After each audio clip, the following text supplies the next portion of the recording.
Welcome to Biotanemy. RNA interference, nature's gene silencing tool.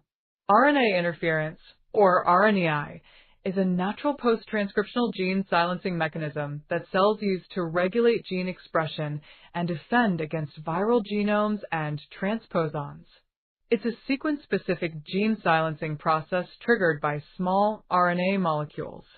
Discovered in Cenorhabditis elegans in the late 1990s.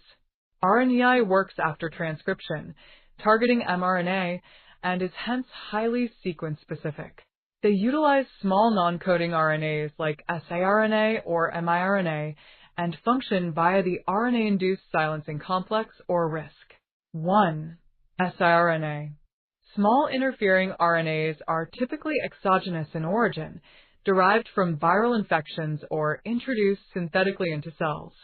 They are double-stranded RNAs, with perfect complementarity to their target mRNA.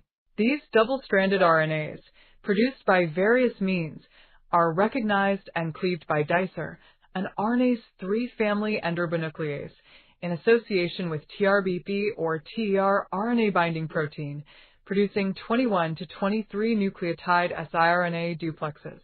Each siRNA duplex contains 2 nucleotide 3' overhangs and 5' phosphate ends.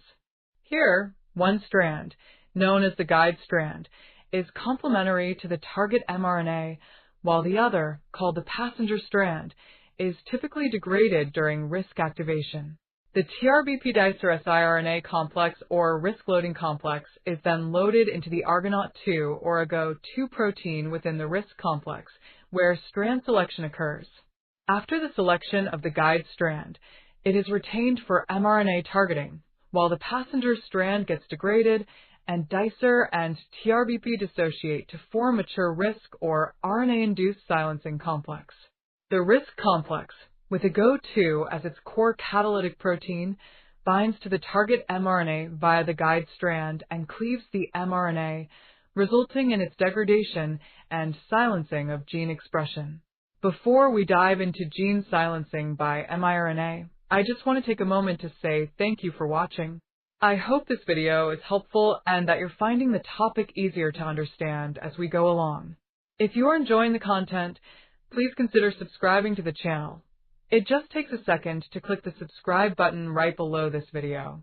Also, don't forget to check the description box. It includes detailed notes and resources related to this topic. And if you have any suggestions or questions, feel free to leave a comment. I'd love to hear from you. 2. mRNA. MicroRNAs are endogenously encoded in the genome. They are transcribed by RNA polymerase II as long primary transcripts known as pri-miRNAs or pri-miRNAs. The sequence of the pri-miRNA contains self-complementary regions, which enable it to fold back on itself, forming a double-stranded stem and a loop at the top, called a stem loop or hairpin structure. The pri-miRNA will then be processed into approximately 70 nucleotides pre-miRNA or precursor mRNA with the help of the enzyme Drosha and its cofactor DGCR8, or DeGeorge critical region 8, a double-stranded RNA binding protein. Another protein, exportin 5, will export the pre-miRNA to the cytoplasm. In the cytoplasm, the dicer protein and TRBP will process them to load them into the RISC protein. After the formation of the RISC protein, gene silencing occurs based on the complementarity between the guide strand and the target mRNA. Partial complementarity between them will lead to translational repression. The mRNA may later be denylated and degraded, while the near-perfect complementarity between the strands will lead to mRNA degradation. AGO2 will cleave the mRNA, similar to siRNA action. That's all for today's video. Thank you for listening. Hope all of you understand the concept, and for more queries and proposal, please comment down. See you all in a new topic.